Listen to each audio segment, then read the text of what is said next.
Okay, so hi everyone, hello Soap. I hope you are having a good time. Are you? Okay, so we are probably one of the last, but hopefully not least. And we are here today because we did something. We did something with our team. It's actually not a single thing, as we made an observation, then we made a decision, then we made an attempt to finally make progress. And it's, of course, all related to content. We are from learning department, so simply we provide documentation training assets for various products.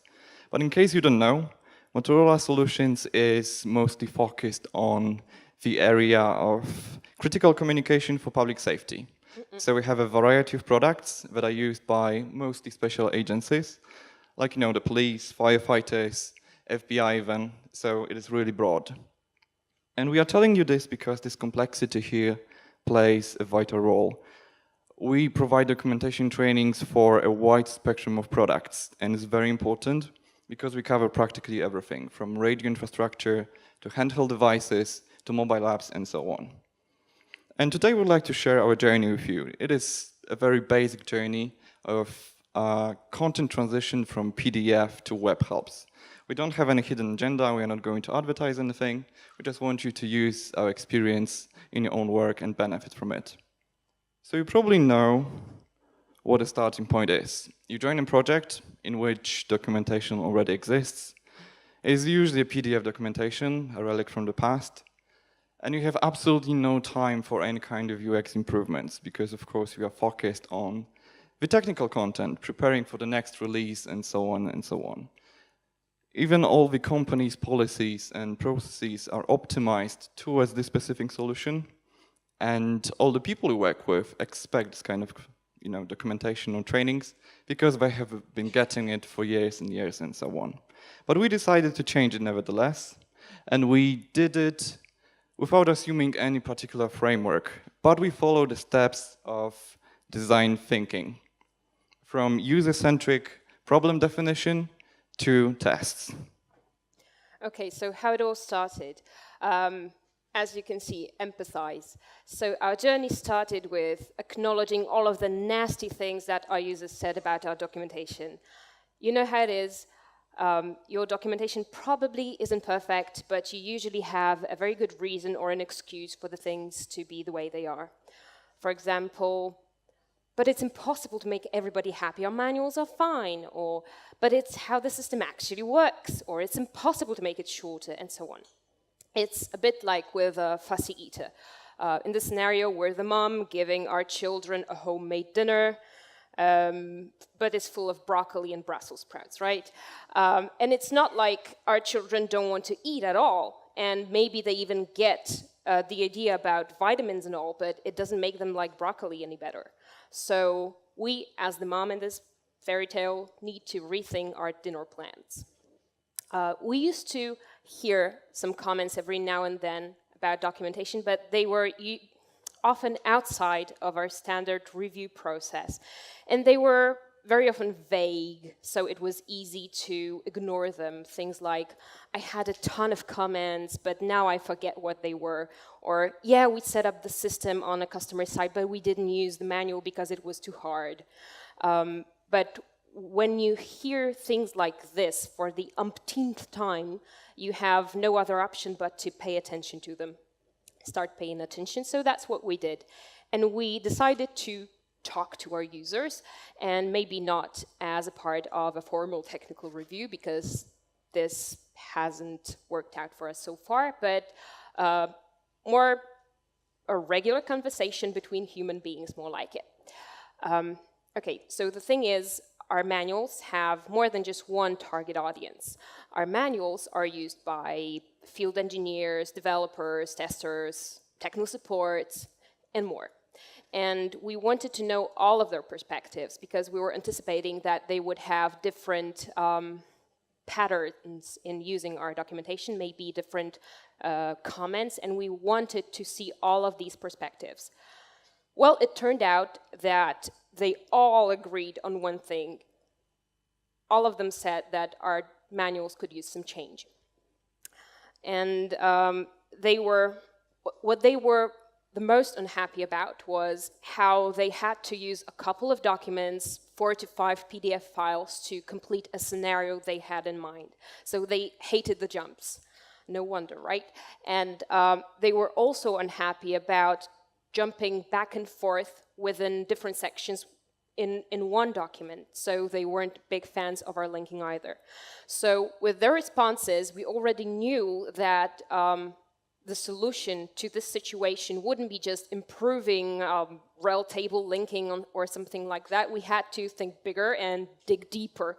So the next stage of our project here was trying to find the causes for these problems and trying to define them to be able to find solutions to them. Okay, so at this point we knew what the problems were. They were basically three, and we focused on them. There was interactivity of our content, the personalization of content, and navigation. And I'm going to start with navigation because it was probably the hottest issue. So the problems with navigation stem from mainly the information architecture model that we adapted a long time ago, and now we just keep repeating it.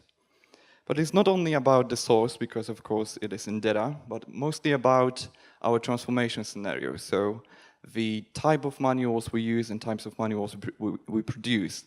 It was mostly this static PDF, which contained a lot of links to the subtask and task and so on, and worked well in the very beginning where our products were not really complex.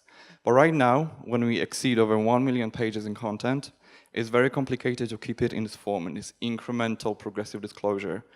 Mostly because we have many different setups, many different configurations, many different devices, and there are just million possible configurations. So it is very difficult to keep a one flow alignment, like, to sustain the focus and flow, but you can go from top to bottom to achieve a single thing. Now, the second thing is interactivity. And as Josh Clark said once, content is like water. But it's not only about this kind of responsive design for different kind of devices, but it's also about this flexibility of your environment. So how quickly you can adapt to the changes to your needs, how quickly you can find the things you need, and so on. And it is, of course, intimately linked with the personalization of content. So as I mentioned, our doc set is already huge, and we have, of course, limited resources in terms of people to manage it. So we decided to give it a different go. You probably remember this kind of online auction system or any kind of online shop like eBay, let's say, when you have a range of filters which you can use to narrow down your search, like, the sizes, colors, prices, and so on. And we decided to use the same model using our existing metadata and data to allow our users to scope down with this content, to just navigate to the things they need. So from many thousands of pages, they can just navigate to just the specific flow they need. And I know it is a little bit cliche to mention quotes, and I think there were some before anyway, but there was once a Greek philosopher, Plutarch, who said that what you achieve inwardly will change the outer reality. And we think it is, well, exactly the focal and central point of any design process, because you take all the perspectives, all the problems, all the needs, all the restraints also, you blend them and you produce a very compelling, captivating design that responds to the users and their needs. So this filtering thing, it actually turned out to be like putting the puzzles together. You select them from the pool and you create your own logical content using our filters. Of course, it was a great challenge on the side of the backend because we had to make certain transformations in our topics to allow them to filter in a way that no matter what you choose and no matter what path you select from many different possibilities, it will still be logical and of course coherent. Now I need to smile because I'm being recorded. Okay, so this is the final outcome. It might be a little bit early to show it.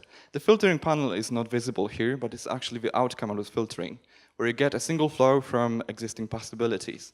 But what's most important is what's inside these topics. So this each a collapsible and expandable element, and you have a range of supplemental links. And they used to be, just like one-way links that would take you somewhere else in your manual. Because right now we have many prerequisites, many different configurations, many devices, and sometimes you need to jump somewhere else to achieve a certain thing. But here, they expand in place, but most importantly, they are generated semi-automatically from our data backend, which is, of course, very, very convenient from actually two perspectives. Ours, from the perspective of development, and the users themselves. Okay, but you probably expect that it wasn't like this from the very beginning. There was a long way to go before we got here. Actually, it was nothing like this. It was more like this. Our first prototype was actually a PowerPoint presentation which simulated the one flow that we wanted to achieve. And with this PowerPoint presentation, we had a first test ahead of us because without any real product yet, we had to prove to our management, to our stakeholders, that it was a good idea and that this idea was worth putting some substantial effort into it. So yes, with this prototype, we had to stand before our judges. And the judges were the stakeholders from our product team, for which we deliver the documentation for the specific product, and the stakeholders from our organization, our management, who were the ones who could give us the green light for the whole undertaking. Luckily, we passed the test and they believed in us, so then we could continue our work.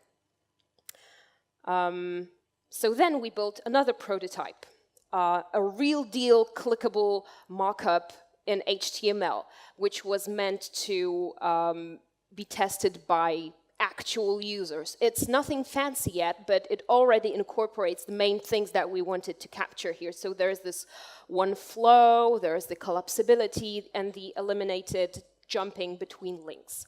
So yeah, it already encompasses the main ideas, but it's not the final product yet, right? So, but the main idea here was to be able to measure people's attitudes towards the new format and to compare it with the old PDF. And just as any prototype, can you tell what it is? Yeah, that's a Furby. And although it doesn't have all the fluff on its tiny body, it already has these hypnotizing eyes and this little speaker, so we can tell what it is. That's what our prototype was meant to do.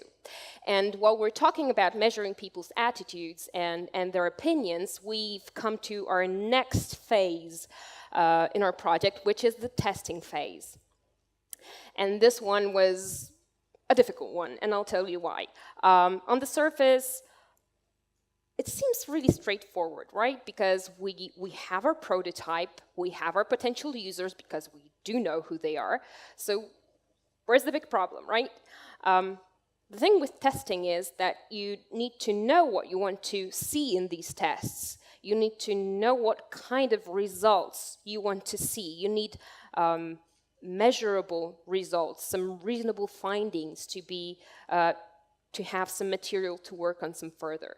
So we needed rules and guidelines with our testing and not just asking people whether they like it or not, right? So we decided to primarily perform A/B tests. So we chose a scenario from our sample flow, right? And we gave it to our users. And some of the users performed this scenario on a PDF file or a group of PDF files, and the other users performed the same scenario on the new web help format. And we took their time while they were doing it. And by doing this, we were able to see if we were making any progress with our usability or just putting our old content into a new wrapper, which we wanted to avoid. Also, we did some standard things like surveys. We asked people some standard question for which they answered with a number on a scale from 1 to 5. So, for example, how clear was it when one section ends and another one begins? Or how clear was it where a reference to another section was placed? Things like that. And finally, we asked them some open questions about their just general impressions and suggestions and so on. And the findings from all of these tests were a real surprise for us, and it's a really valuable lesson that you always need to build a prototype for your product and test it, because the results may surprise you. And they did surprise us, and they were a bit difficult for us, because we were really in love with our new format, and we expected people to fall in love with it just like we did. But instead, we got a lot of constructive criticism. It's a bit like somebody said that your kid was ugly. You don't want to hear it, right? With this, we had to acknowledge it. But they had some really good remarks that kept us going. They had comments about, table of content, some front-end solutions like differentiating what is a heading or what is a link and so on. Luckily, we also had a lot of positive feedback that gave us a lot of energy to work further on the format and develop it. So, yeah, for example, the A/B tests showed us that people performing the scenario with a web help performed it quicker.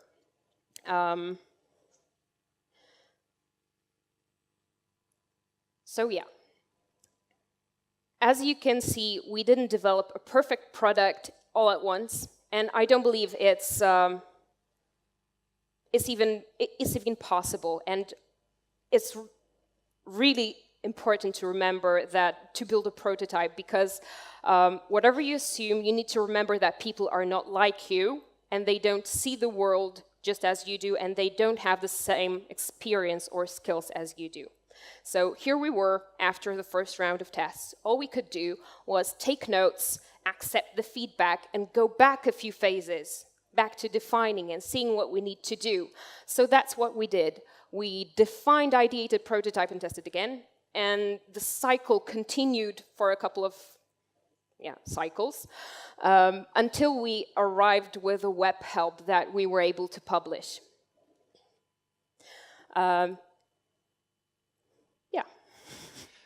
Okay, so how does this story end? Did they live happily ever after? Hopefully, yes. The current feedback ranges from cautiously optimistic to cheerful, and we are hoping to deploy this solution to other products and to go on with changing our content. But just so you don't think that we live in a fairy tale with a happily ever after, every now and then we receive a question with, the new web help is cool and all, but where do I get the PDF for it? And final comment, just don't think that it was just the two of us who did what we presented today. We were a part of a bigger team, obviously a team of technical writers, but also front-end developer, back-end developer, UX specialists. And some of the guys are here in the room with us today, so you can chat with them as well. Thank you. Thank you.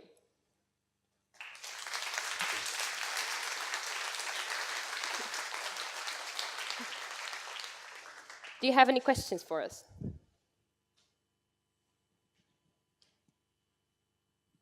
Thanks for the presentation. What tools did you use to transform the documentation? So the data editor did not change. So we used a standard editor. We work with Oxygen and EasyData. And obviously we needed a new plugin for Data OT to apply the new transformation, but it was just a new transformation for Data OT.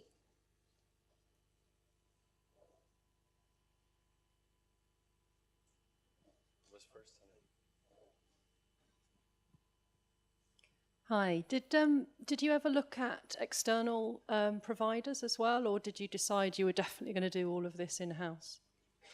Yeah, we did a very thorough research, actually. We're looking at the best providers like Google or Spotify, because they are said to be the best documentation, but we wanted to develop it in-house because we have a range of, let's say, employees have different abilities, and we also have front-end and back-end developers, so we wanted to do it on our own. We wanted to do it in a way to produce our own standard. Thank you for the great presentation. Well, I really enjoyed it, especially that I'm myself emotionally attached to the documentation on which you've been working. And my question applies to the feedback. You mentioned that you received a great amount of very constructive, very useful feedback. And I'm curious to learn what was the most useful pieces of feedback that you received that let you shape your final, that impacted the final shape of the documentation. Because you mentioned the colors of links. Yes, everything. I don't think I'm able to differentiate on which type of feedback was the most important, because also the numbers, we had the numbers from the survey, so we had some 3s, 4s, and 5s in terms of, usability on various levels, but also I really valued the descriptive feedback for the comments, because people, when they went through the scenarios, they gave us their live commentary, right? So I'm not sure if this is the link. If it was highlighted, it would be easier for me. Or if I had a chevron collapsing the topic back, it would be really useful, because I would be able to go on to another section right away. Okay, so one more question: Have you agreed? Have you accepted our review comments, or did you find some of them really not working for the shape of the documentation? I think some of them were kind of irrelevant because people have some preferences, to use documentation. And I think we had one person who didn't like anything at all. It was like it was like a disaster for him, and it was a great wake-up call, because he was so used to PDF documentation that he probably knew every single option in Adobe Reader, and we just couldn't do anything to, exceed his expectations. Thank you. Thanks. Hi. Hi. Probably a really basic question, but because of your organization and how it's set up, I was actually just wondering, how did you actually get the end user feedback? Was it just for Poland? Was it for like a global scale? The trick is, the content for the web help that we created is consumed mostly internally.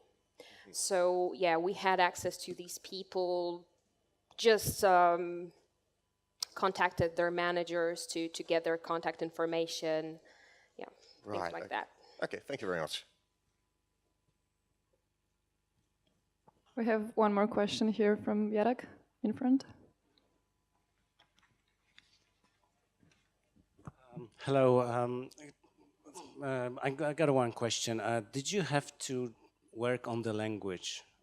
Because as I understand, as the basic deliverable before was PDF, which is basically a book. And I know what topic-oriented authoring is, but sometimes you, like, working on a content that is defined to be a PDF, you sometimes get into a trap of writing a book. And because we went through the same conversion, and we had to work on the language as well, because the way that you consume content is totally different when you interact with the PDF and with a website. We had to restructure our content a bit in terms of the language. I believe short descriptions were our most specific area that we had to focus on.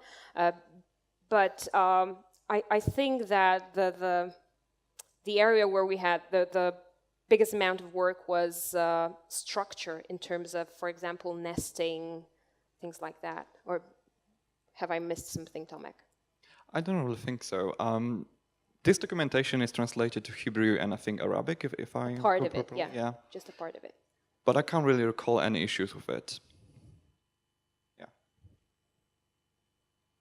Okay, that was the last question. So Asia, Tomek, thank you a lot for your Thank you very much. presentation, for sharing with us. Thank you.